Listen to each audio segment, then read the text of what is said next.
You're such an asshole. All right, we have a question of which I do not have the correct answer to because there's no correct answer because this is dependent upon each individual, especially size, because this guy's pretty tall and big and he's bigger than me. So what I'm going to recommend to him is not what I'd even recommend to myself, although there's going to be some heavy influence. I'm 62-year-old male, 6'2", 190 pounds, 33 waist. That's called a real man for those of you under 30. I'm a master carpenter and run a small general contracting business. I practice several martial arts and average 15,000 steps a day, 7 days a week. I'm not in the parade of fat people that proudly marches through my Facebook feed. I have a degree in economics and have been a minimalist all my life. The only place I have a small problem with is the abundance of firearms. I got too many AR-15s. I don't think I'll be able to take them to the nursing home, nor will they fit my casket. Well, you could send some to me. I'll take them off your hands. Now, here's my question. If I could have one rifle and one pistol, what would you recommend?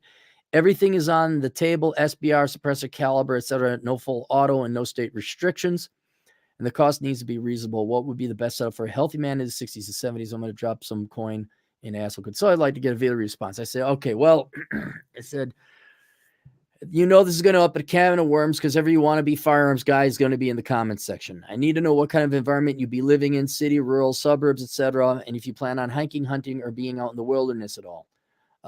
He says, okay, PayPal, environment, town of 20,000 people in a wooded place. It's one of those cities where bears wander into town, and within 5 minutes you can be at a homey depot or standing in a river fly fishing for trout, kind of like Rapid City. Oh, interesting. Okay. Bought the book of numbers. I work with a lot of young men, and it is a topic of our lunchtime discussions at least once a week. Thank you for your work. Hey, thanks for helping out the boys and buying the book. Just tell them to get their own damn copy. Don't you lend that out. I want my sales, damn it. I want my sales. Libraries are horrible. Oh, worst invention ever. All right. So you're going to be in a relatively rural area with a population, and there's going to be wildlife there. And you are a bigger guy. Okay. Now, I'm just going to go with caliber, maybe recommend manufacturers and things like that. You're a big guy. So, and you work with your hands. So I'm going to imagine you got thick hands. You're going to need a full-size pistol. All right. Let me just wait. What rifle and one pistol would you recommend? I'm going to answer your question. I'm going to add more guns because you need more than just a rifle and a pistol. So for your pistol, you're big enough. I would at least a 40 caliber full-size pistol. If you want, you could probably go up 44 or 45 if you wanted. And the reason, if you're out there in the wilderness and you may want to go with a 44 or what's it called? 357, some large caliber pistol, is to drop bears, because I didn't know there were bears out there. Mountain lions you can drop them with a rifle or maybe an OK 9mm, but yeah, bears, you need a larger caliber gun. And since you're a larger guy, it's not like when I shoot a large caliber gun, I'm small, obviously, and they have small handguns that would fit my hand and shoot a high caliber bullet, but still a recoil on that. Your frame, your body, you could carry that and have it concealed, the full pistol. You're tall and big enough that it would fit nicer into your hands. You probably got meaty, stubby sausages, so you're going to want a bigger guard. So yeah, a full-size pistol would be just fine. The manufacturer, I'm not really wedded to one or the other. I love my Springfield XD9. That's a compact. They got another generation out now. Everybody swears by Glock. Glocks are fine. I own one. I also own Smith & Wesson. That's not necessarily my retirement plan either. But I would say, without thinking, you want to get yourself at least a 40 caliber, preferably 45 Glock, full size. And with full size, you get to carry more bullets in there. Because when the bear's charging, you're not going to like, oh, stand back, bear, kapatoo. It's like, no, you're going to be like, holy crap, a bear. And half your bullets are going to miss it as it's charging towards you. So there's that. And then for a rifle, I would get a 30-06, a classic long-range hunting rifle with a scope. Because that way you can take down game and you can take down humans in case they're getting lippy with you from far. Everyone, okay, the AR-15 or carbines, they look sexy. They're only really, their effective range is up to like 500 yards. Well, that's if you can see it.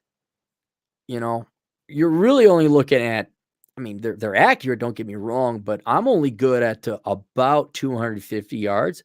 Not because there's anything wrong with the gun. I just can't see the bleeping target. I need a spotter. Unless you got metal targets, then you hear it, and then you can kind of see them wave, and then so, yeah, you would want something that goes ideally 1,000 feet, or 1,000. I'm sorry, am I at 300 feet or 300? No, 300 yards. I'm okay at 250. Yeah, you 1,000 yards. You would that'd be okay to have something 1,000 yards because you'd like to stop them the better part of a mile away if you can, and then you got to learn how to use a scope, which is a very important thing. Suppressors, not really. Don't really care. I mean, that's James Bond stuff. If you want to practice and not bother the neighbors, then maybe get a suppressor. But for a rifle, 30-06 scoped rifle. I have a Savage 111, cheap, boring bolt action rifle. Right. If you're more worried about the collapse, maybe you want a rifle semi-automatic that reaches longer ranges. I don't even know if they make a 30-06 semi-automatic rifle, but it's something to consider. But yeah, those would be the two that I'd recommend. Now, that doesn't cover every case, which is why I recommend men have, like, I think it's about 5 guns. All right, so you got your rifle. Let's just stick with that 30-06 scope rifle. Then you have a pistol. For you, it'd be a full-size pistol, preferably a Glock 45 caliber. But let's say you have to go to a private event, a wedding or something, but you would like to be armed, or you're on business or something like that. You're going to want a smaller, more discreet pistol. Problem you're facing, you probably got big meat hooks in it. Like, you're not going to be able to fire a little 380. It just isn't. So maybe you're going to get a compact, not a subcompact, a compact, and you're going to have to go to a gun dealer and find one that works for you. So that may not be an option for you. You may just have to carry a regular full-size pistol the entire time. But for normal people, I got a little 380. It's crap, but it hides really well. It's the size of a wallet, and so it doesn't show when I'm wearing a fitted suit. You're going to want some kind of medium range weapon for protection, not assault. So a carbine like your AR-15s. I have my Taver X95, but the Israeli military gave it up. And now I'm more leaning towards stocked pistols, where you take, it's quote unquote a pistol, but it has a bumper, or not a bumper, it has a stock. And it's basically a carbine, but it takes, you can have pistol rounds. You can also do a 223, but a buddy of mine builds them, and I like them. The reason I got the Taver is because it's tighter. So if I'm indoors, it's a better weapon. And then if I got to go medium range, I don't have to switch weapons. It's as accurate as an AR-15 because the barrel goes into the stock. You may find it too small. A bullpup design is what it falls under. You may find that too small for you because you're larger. You may want to have a full-size AR-15 with a adjustable stock. But a carbine, a semi-automatic carbine of some kind, everybody needs to have. So if you're a smaller guy like me, a bullpup might be okay for you. You would probably just regular full-size AR-15, 223, 556. You can go 10 millimeters. If it's out there, they can make it on that platform. But I would just, because you want common ammo. And then for smaller guys, including myself, but even smaller than that, you might want to look into, I don't know what it's called. It's a customized pistol that it's like a small rifle, a small semi-automatic rifle. It's just more compact. So there's that. Shotgun for waterfowl, if you want to hunt ducks and other things like that for survival purposes. It's not good eating, but it's eating. It also makes a great home defense weapon. And then I don't know if people really need this, But the oh shit gun, where I don't know, someone who's crazed or armed personnel are coming, the government has decided to go full Nazi and they're going to send armed people after you. I would get, what is the SOCOM 458? That, if they got armor, I don't think if it's plated armor, I don't think it'll go through. Not it'll knock them on their ass. It will sure as hell stun them. And I don't know if I'd ever use that unless there was like something really bad. Matter of fact, that's probably what you should use to kill bears. If you want to kill them in style. But your pistol should be fine. But yeah, my buddy, he had built a semi-automatic rifle 458, and he designed it so the recoil was not as bad. But I was looking at those bullets, I'm like, yeah, that'll stop a car. That'll do a lot of damage. But I'm trying to think, that'd be like the last gun I would get. Like if I had to toss one away, I would not, because I don't see, things are really bad if you're resorting to that one, and it's up close and personal by that time. So then you'd probably just be going to a shotgun or your bullpup. Yeah, and that's about it. I'm not a big fan of fully automatic. You waste through your ammo. I'm a huge fan more than what type of gun. I mean, get a certain type of gun. I'm much more of a fan of training, and I haven't trained that much. I just know I need to train, and I'm talking like drawing, marksmanship, all that. It's just because you bought it doesn't do, it's no good. I got a sword, good for you. Do you know how to use it? Yeah. I got a car, yeah, but do you know how to drive it?